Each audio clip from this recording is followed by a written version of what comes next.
UP में भाजपा ने 80 सीटें जीतने का टारगेट सेट कर दिया है, जिसके लिए भाजपा 3 दिनों के बाद से महासंपर्क अभियान चलाने जा रही है। इस महासंपर्क अभियान पर भी अब घमासान मच गया है।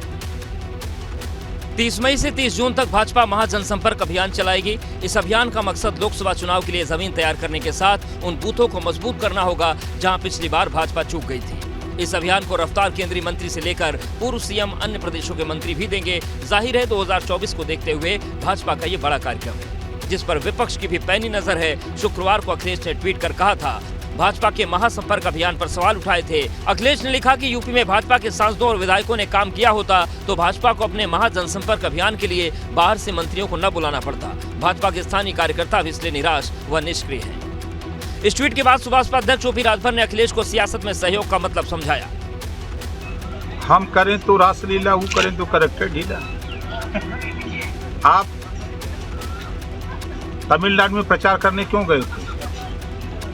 अगर ये सवाल उन्हीं से पूछा जाए कि आप तमिलनाडु में प्रचार करने क्यों गए थे, आप बिहार में प्रचार करने क्यों जाते हो, कि हम बोलते हैं तो कहते हैं कि हमको सलाह की जरूरत नहीं है।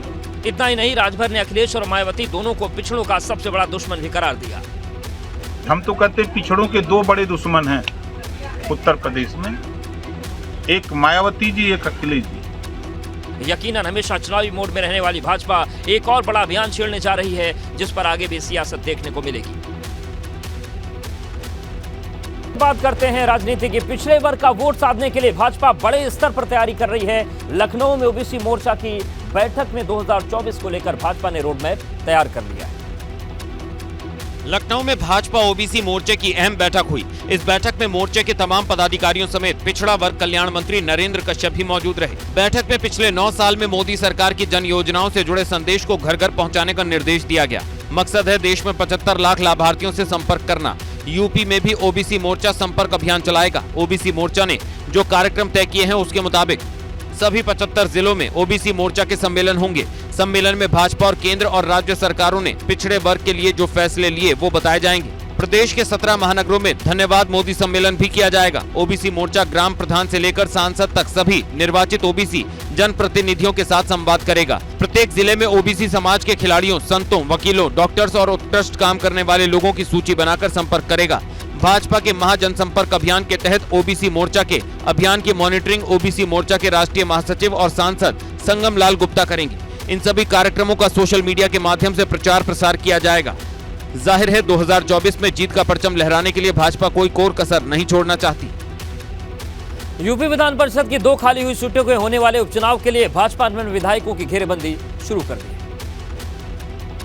भाजपा ने अपने सभी विधायकों को लखनऊ रिपोर्ट करने के लिए निर्देश दिए हैं। खबरों के मुताबिक सभी विधायकों को 27 मई की शाम तक लखनऊ पहुंचने को कहा है। 28 मई को सुबह 11 बजे लोक भवन में भाजपा विधानमंडल दल की बैठक होगी। बैठक के बाद सभी विधायकों को मतदान का प्रशिक्षण दिया जाएगा। इसके पहले विधान परिषद की 2 सीटों के लिए हो रहे उपचुनाव में हार तय होने के बावजूद सपा ने पिछड़ा वर्ग और दलित कार्ड खेला है। सपा के दोनों उम्मीदवारों ने भाजपा के शीर्ष नेताओं और मंत्रियों को पत्र लिखकर अंतरात्मा की आवाज पर वोट करने की अपील की थी। हमें तो पूरा भरोसा है कि जो पिछड़े वर्ग के माननीय विधायक हैं, दलित समाज के जो विधायक हैं, जो अल्पसंख्यक समाज के विधायक हैं और बहुत से समाजवादी विधायक हैं जिनकी सोच समाजवादी है, भले ही वो किसी वर्ग में पैदा हुए हैं, उनका सोच है कि समता मूलक समाज बने और गैर बराबरी समाप्त हो। लेकिन भारतीय जनता पार्टी उन विधायकों की भावनाओं पर भी नहीं काम कर रही, इसीलिए वहाँ नाराजगी है। दरअसल लक्ष्मणाचार्य को सिक्किम का राज्यपाल बनाए जाने की वजह से उन्होंने विधान परिषद सदस्य पद से 15 फरवरी को इस्तीफा दे दिया था। उनका कार्यकाल 30 जनवरी 2027 तक था, जबकि बनवारी लाल दोहरे का निधन हो गया था, जिनका कार्यकाल 6 जुलाई 2028 तक था। उत्तर प्रदेश की इन दोनों विधान परिषद सीटों पर 29 मई को वोटिंग होगी और उसी दिन चुनाव के परिणाम भी आने हैं।